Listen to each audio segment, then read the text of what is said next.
Today we're going to talk all about productive earthing. Let's get started. By the end of this presentation today, by the way, I'm going to talk about the one and only earthing accessory that I do recommend and I use all the time. You'll understand more about that by the end of this broadcast. So let's go ahead and get started.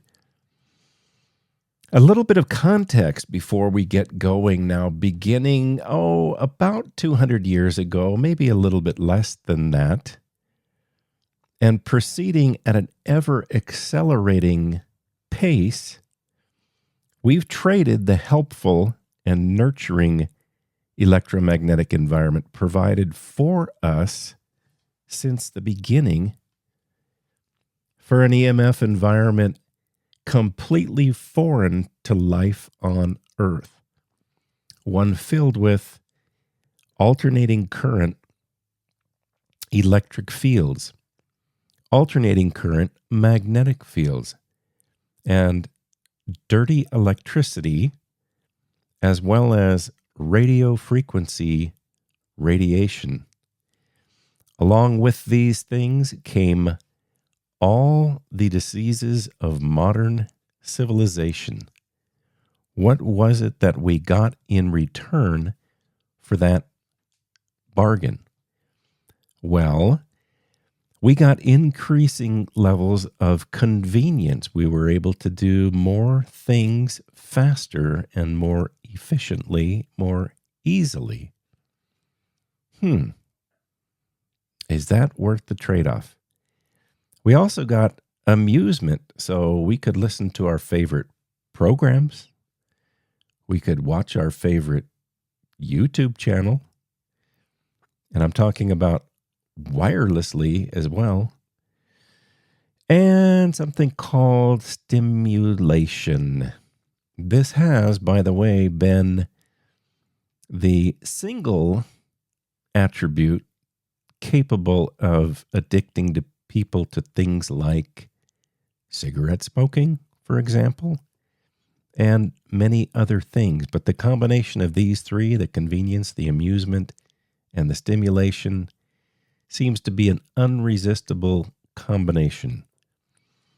So, kind of a Faustian bargain there, if you will. We traded our inheritance, if you will, our opportunity for good health and long life for convenience, amusement, and stimulation. That's my view of this. Some places are likely to be unsuitable for earthing. So any place that has attributes of the grid, overhead power lines, or say radio frequency radiation like terrestrial microwave towers, or the kind of cell towers that are becoming so pervasive in our modern world. Any of the large cities, they're likely to be unsuitable for earthing, if for no other reason than we allow electric utilities in the United States, for example, to return current through the earth. So the more people, the more return current, the higher the magnetic fields, as well as an effect called capacitative coupling to your body, which means that when you are around, say, inside of an ordinary home, near a home, any place with power lines nearby, your body acts as an antenna, a literal antenna, which will create a voltage potential between you and the earth. Not a healthy situation for earthing, I would argue. Some places are likely to be unsuitable for earthing, even the pretty ones. So You may live in a beautiful high-rise building and it may have the most delightful architecture, but if you have modern infrastructure, then you're being bathed in RF radiation and electric magnetic fields as well as dirty electricity. You may even have the interior of your home worthy of Architectural Digest. You'll still be bathing in harmful man-made electromagnetic radiation, and your backyard might not be far enough away to get a really productive earthing session in. You're, of course, free to try earthing wherever you like. I'm just encouraging people who haven't experienced the benefit to try earthing in a pristine place first, so that you can develop an understanding of what is possible before you begin to compromise on where you're going to be earthing. We have lost our physical connection to the earth. We sleep on elevated platforms we call beds. And I like my comfy bed as much as anybody else. But while I'm sleeping in that bed, I'm disconnected from the earth. I'm disconnected from the ground. I don't have access to the free electrons that are available through the earth to replenish me and help repair the oxidative damage caused by non-native EMF. Our bare feet rarely ever touch the ground because we wear insulated, synthetic-soled shoes.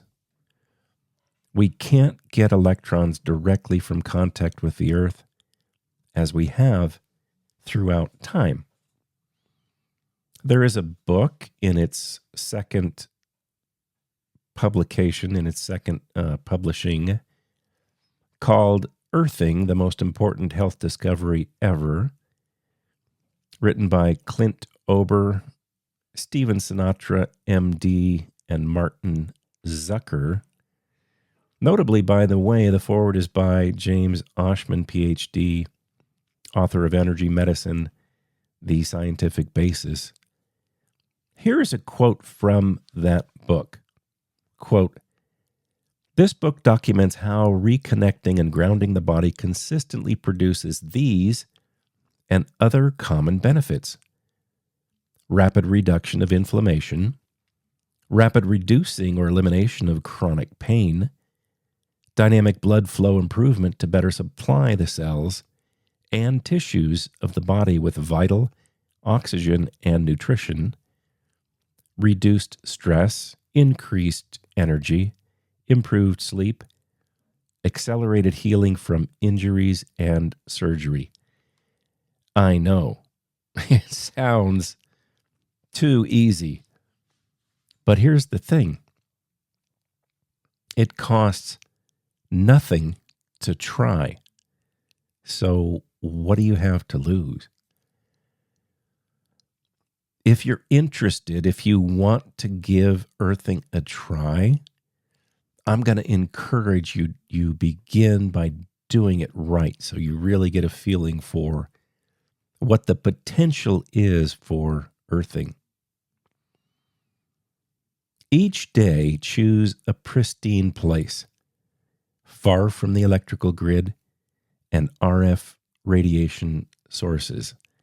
I know this might be inconvenient, but remember that trap we talked about? What we were willing to trade our inheritance, if you will, for? Baited with convenience?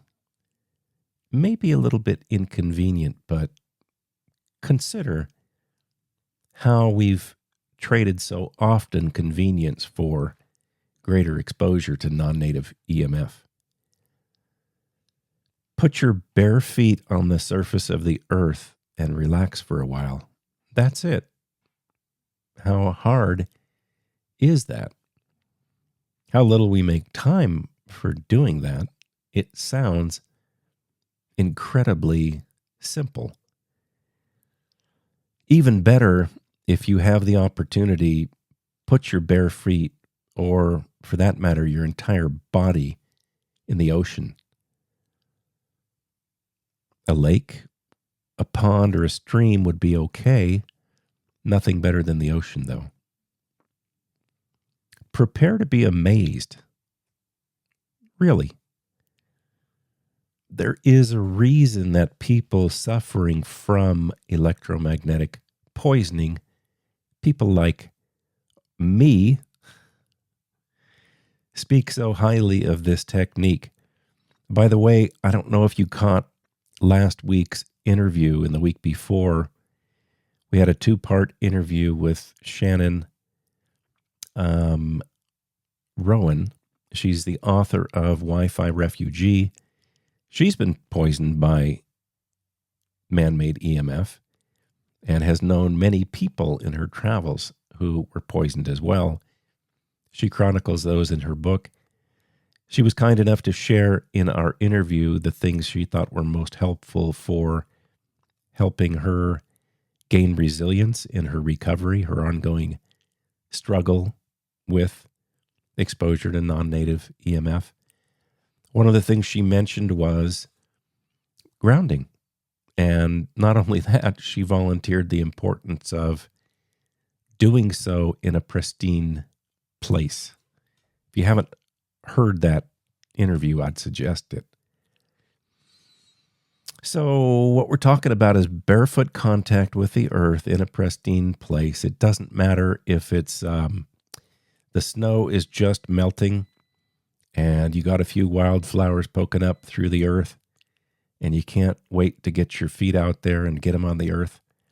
By the way, that was kind of me. I didn't have the wildflowers popping up, but a few weeks ago, we had the snow melt here where I am. We are about maybe 50 to 70 miles from the Canadian border. So we're quite far north here in the majestic inland Northwest. I couldn't wait for the snow to clear. And there was still a lot of snow on the ground, and it was muddy-ish. And it was cold, and I stuck my feet on the ground, and I was not enjoying the cold. What a wimp. Anyway, I had this involuntary sigh. I mean, I'm not kidding you. And maybe not everybody will have that reaction, but it was just sort of a, just this great sigh. And I just can't tell you how wonderful it felt. So whether it's that, whether you're spending time in or near the ocean on green grass, walking around a forest bed, whatever it is, it's barefoot contact with the earth in a pristine place. Now, I mentioned a minute ago, there's a reason that people who have been electromagnetically damaged, poisoned, if you will. Some people would use the term electrohypersensitive, but I think that's a bit dishonest. It puts the focus somehow on the people. It's their fault because they're too darn sensitive that they were poisoned. Anyway, whatever you call these people or whatever you call yourself, there's a reason so many of them enjoy earthing. And there's also a reason they don't prefer earthing in areas defiled with non-native EMF. That's the electric fields, magnetic fields, RF radiation. Now, if you have a good set of meters, not a all-in-one cheapy meter, those are not up to the task. But if you have a good set of meters, hey, take your RF meter out and make sure you're, sort of less than 1 microwatt per square meter should be great. Depending on your tolerance, you might even feel okay up to 5 microwatts per square meter, or maybe even as high as 10. It's an individual thing. And make sure there's no magnetic fields in the earth. That'll indicate no current flowing through the ground. And of course, if you can see any electrical infrastructure, you're probably in the wrong place. But you could check with your electric field meter. If you don't have the meters and you still want to give this a try, I welcome you to do that. Here's what I would suggest. Find a place miles from the grid, as far as you can go comfortably, with no cell phone service. That would be the first place I would try. You may be able to get away with something a lot closer to the city, but you would need meters to be able to measure that. So even without the meters, go as far as you can from the grid, and a place without any cell phone service at all would be great. So I use an oscilloscope in my work as an EMF consultant. I go into people's homes and I help them understand what levels of which types of harmful man-made radiation they have in their homes and what they can do about it to reduce their exposures. I also help people to plan and construct homes that are purpose-built for the reduction of exposure to man-made radiation. I find an oscilloscope invaluable sometimes in that work that I do. And just for fun this morning, now remember, I live in a shielded home, purpose-built home, so my RF levels are very close to zero. The electric field levels are throughout most of the house 0.0 volts per meter, and the magnetic fields are in 2/100ths of a milligauss. So very low all the way around. And yet I went to an area in the house where I, by choice, have a few appliances that I leave plugged in for convenience. And I hooked up the oscilloscope and took a look, and wow, I could see the remnant of the electric power grid, even though it was in shielded wiring, even though the electric field's measured as 0.0 on a high-quality meter. Now, there was a lot of noise, and interestingly, I had my son and my wife. They wanted to try and see how it looked for them. My amplitude was higher, which means the voltage potential was higher for me than my wife, maybe because I'm a bigger guy. I don't know. Maybe it had something to do with hydration status. One of us had more water to drink that day. I don't know. Maybe it's just the height. But we each had a little bit different waveform, but you could definitely tell the what's called capacitative coupling with the electric service. Now, if I unplug those few things in the shielded home, that would reduce or potentially even go to zero. But even a little bit of electricity in a shielded home is enough to, I would say, spoil the effect or what can be the optimum effect of earthing. I would also, I would caution earthing hustles. I've never had a good experience with the earthing, quote, products, so I avoid earthing mats, earthing sheets, earthing jewelry, earthing in any way through the electrical system, ground connection, earthing indoors, earthing rocks, crystals, stickers. I just haven't had a productive experience with those, and I don't know any people who are recovering, and those are the people I listen to most. It's one thing to be poisoned. It's quite another thing to have been poisoned by electromagnetic radiation and you're building resilience. That's something quite different. So I've never known somebody who fills that bill. They've been poisoned and they're building resilience, improving all the time, who uses any of these things, mats, sheets, the jewelry, earthing through the electrical ground, earthing indoors, earthing rocks, earthing crystals, earthing stickers. I just haven't, it's not that there might not be somebody there. I mean, you can't argue against finding a black swan because what might be found, and I'm referring to the book, The Black Swan, from a probabilistic standpoint. But It's just not been in my experience. So I would encourage people not to go in that direction.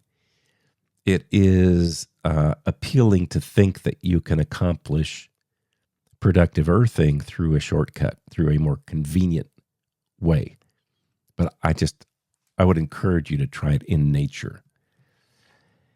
So I said at the outset of this broadcast today that I would talk about the only legitimate earthing accessory. And I just finished telling you I'm not into any earthing products whatsoever. But when I go someplace that is either pristine or, in my experience, close enough, there may be cell phone service. Hopefully not 4 or 5 bars. But if it's a low enough RF exposure and not too near the grid, I don't have any problem earthing at all. And when I'm in an area like that, I like to wear shoes that have leather soles. And the reason I like those, this is after I have my earthing session, put my feet in the water, put them in the dirt, hang out for 20 minutes, whatever. But maybe I want to go for a walk. Maybe I want to stay and play in that area that day. I'm going to put leather-soled moccasins, which is what I'm talking about here, as the only legitimate earthing accessory. I'm going to put those on my feet so that I can at least have some contact. And what I mean is electrical contact with the earth while I'm out there, while I'm walking around. So I had a podcast listener contact me. I think it was back in January. It may have been February. And she was asking me about footwear, and I hadn't thought about it in my first broadcast. So I shared the information with her. I thought I would go ahead and re-record this with the information for where I like to go.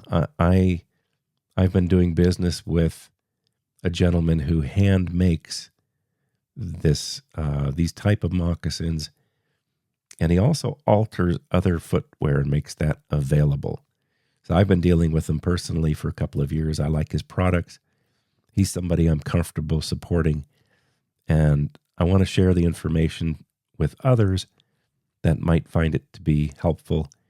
I'll put a link for this in the description and invite you to take a look if you're interested. And in closing, I just want to touch on 2 things just to reiterate. We're talking about barefoot contact with the earth in a pristine place. And the other is, we talked about this Faustian bargain, the irresistible temptation that's led us further from natural EMF and closer to non-native, the harmful man-made type of EMF. And I guess the way I would put it is our lust for convenience, amusement, and stimulation got us into this mess. So logically, the way out of this mess, if you want to pursue a lifestyle that is less filled with man-made radiation, it's going to involve a little inconvenience. We need to acknowledge that and realize that the way forward, if you want to make progress, isn't the way we've been going. We need to embrace a little inconvenience and a willingness to take our stimulation and amusement from the natural world. Make time to give productive earthing a try would be my encouragement to you. I thank you for spending some time here. This has been Keith Cutter with EMFRemedy.com. We'll see you next time.